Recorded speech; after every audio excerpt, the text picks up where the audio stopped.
Great to have Nicolas Cage back on GMA. Welcome back. Thank you. Thanks for having me back. You are getting all kinds of rave reviews for this movie. Time Magazine says the movie just belongs to you and that you really just inhabit the role. What drew you to it? Well, I had done some other kinds of movies, experimented with different styles of film performance. I call Western kabuki, a little larger than life, more baroque.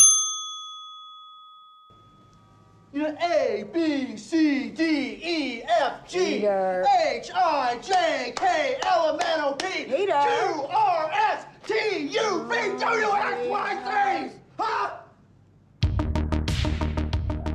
Western kabuki is a way of life, an artistic movement, philosophy, theology. It's sort of everything and nothing at the same time. You can. Why are you doing that voice? You don't have to do that voice. We're not. My name is Rish, and one of my hobbies is Western kabuki.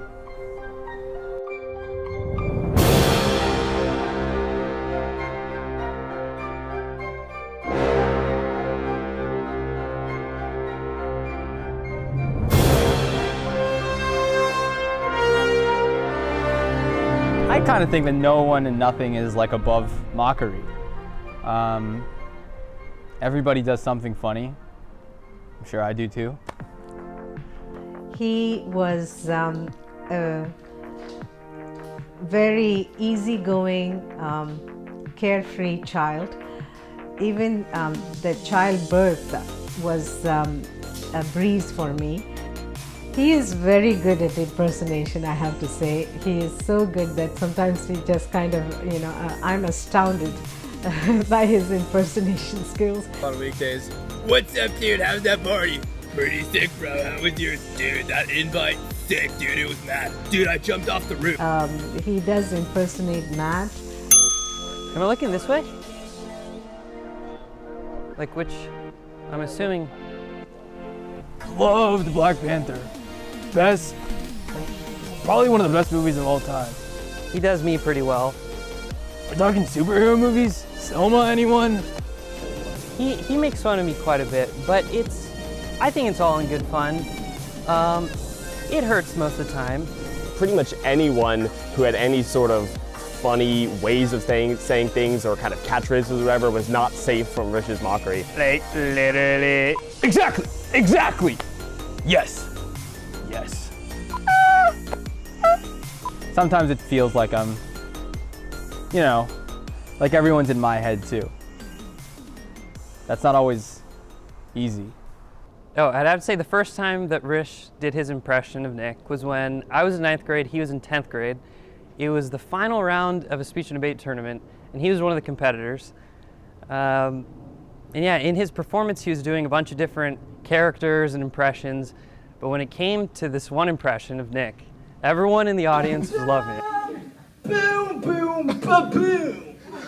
Imagine, if you will, that these are the sounds of the first shots fired during the Civil War! And it was surreal. I was just looking up at him, and it felt like I was looking at Nick. I can't describe another experience quite like that. I guess I got interested in Nick, you know, the way anybody gets interested in anything. I mean, doesn't everyone have a hobby? Like, how does somebody get interested in golf, you know? That's a pretty weird hobby too. Golf, racquetball, lacrosse. Those are pretty weird things. I mean, I don't know why watching Nick Cage movies and having a good time is so weird to people. Nicolas Cage is a Hollywood actor, and I haven't really seen many of his films. I started watching Nick movies because one of them was on like USA Network or, you know, Stars Kids and Family or something like that. And I was like, oh, like this movie's on, I guess.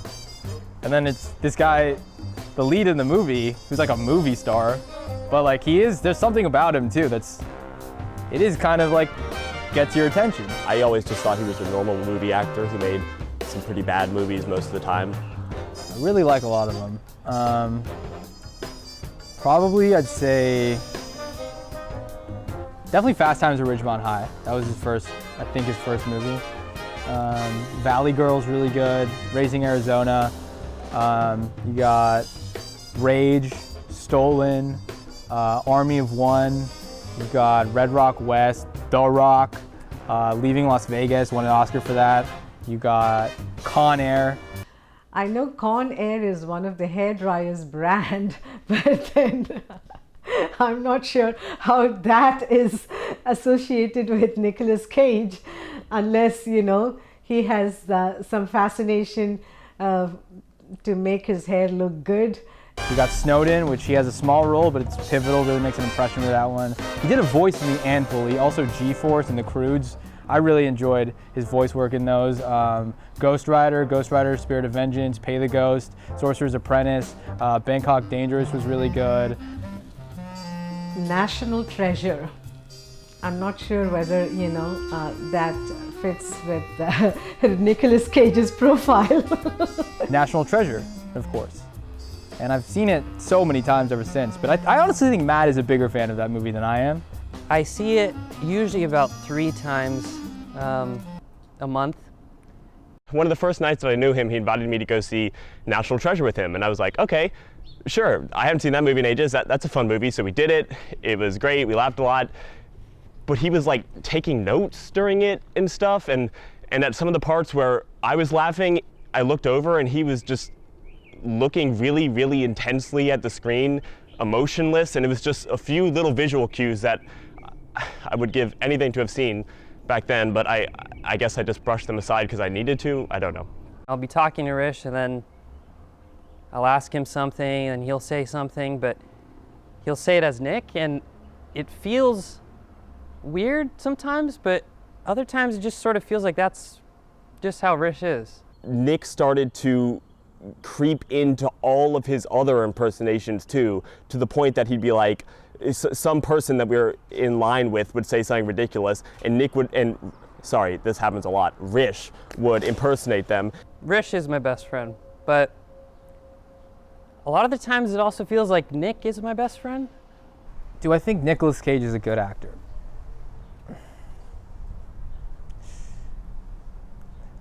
It's an interesting question. What even is an actor? Well, yeah, it was a few things. It was, I guess, most evident in his voice. And you kind of just put it right on your teeth. But then slowly over time, it started to talk a little bit more like this. It's actually limitless in its potential. The moment that I knew personally it was all over was the day they met.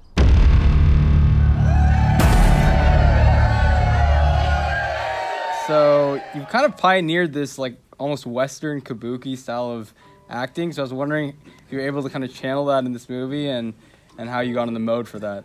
Yeah, absolutely. I'm glad you remembered that. Western kabuki. Western kabuki. I'm glad you remembered. I'm glad you remembered. It's like when you hear people who think they've talked to God or who see Jesus on their burnt toast or whatever. It's kind of like that part in Harry Potter and the Goblet of Fire where the 2 wands, you know, that came from the same phoenix, where those 2 wands collide finally, and you know, it's like Voldemort says Avada Kedavra and Harry says Expelliarmus, and boom, these spells meet, and this giant cage, it looks like a cage. And that's not a coincidence, because this giant cage forms around them, and it's called Priori Incantatem, right? And me and Nick had a little bit of Priori Incantatem going on there. An absolute force of nature speaking directly to Rish, a mythic creature that in his mind had only ever existed as this kind of vague philosophical outlet for these ideas that make no sense. I wanted to try to push boundaries and get to a place of surrealism, and it's not really all that surreal because I see people acting like that on the streets right outside in Hollywood. But to not limit myself to any particular style. Because it kind of actually makes sense. It does. Like, if you actually think about that for a second, you could act in a different way that isn't naturalistic as long as you're keeping, you know, the reins on it. And a lot of people like to say that's over the top, but I don't like the idea of over the top, because as long as it's controlled and you know where you're going, you can design whatever top you want as an artist. The society that we're a part of say, no, hold on, like, if you go this far, like, you're overacting, you know? If you achieve this much, you're overachieving. And so that's what I took all this sort of laboratory work that I'd done in other pictures and just sort of threw it at Brandt and tried to make some Western kabuki, as you say.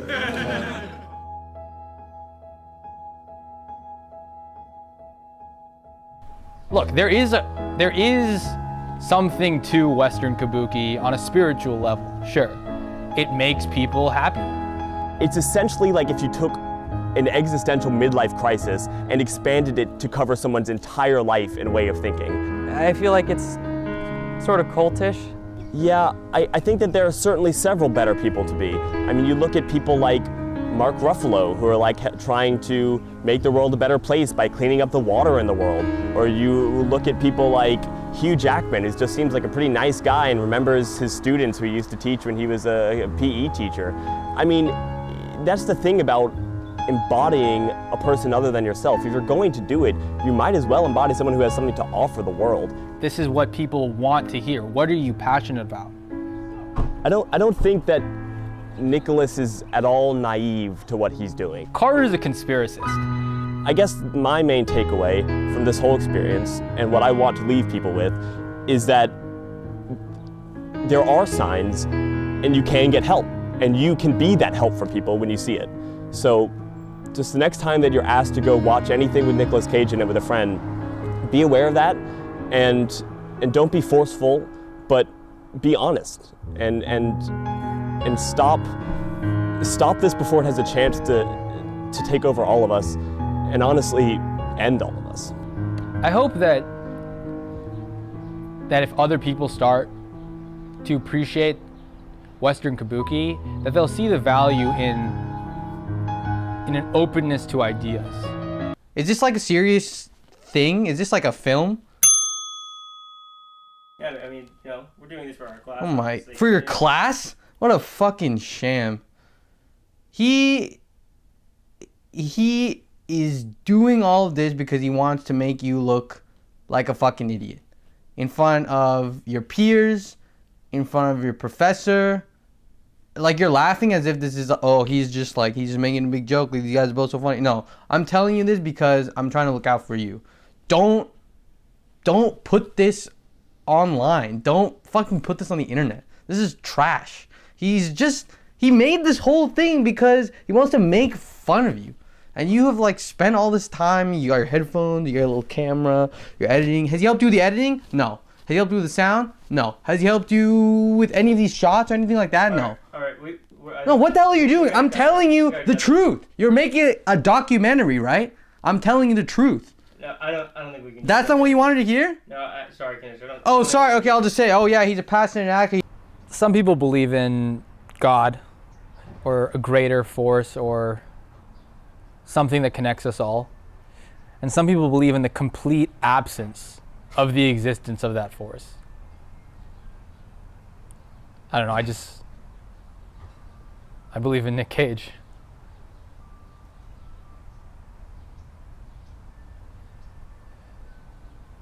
Okay, I think that's it. I think we got everything. That's all you guys need? Yeah. All right. Cool. This is pretty good.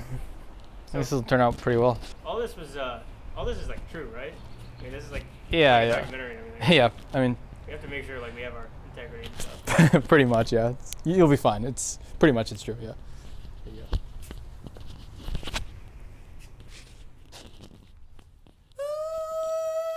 Stop.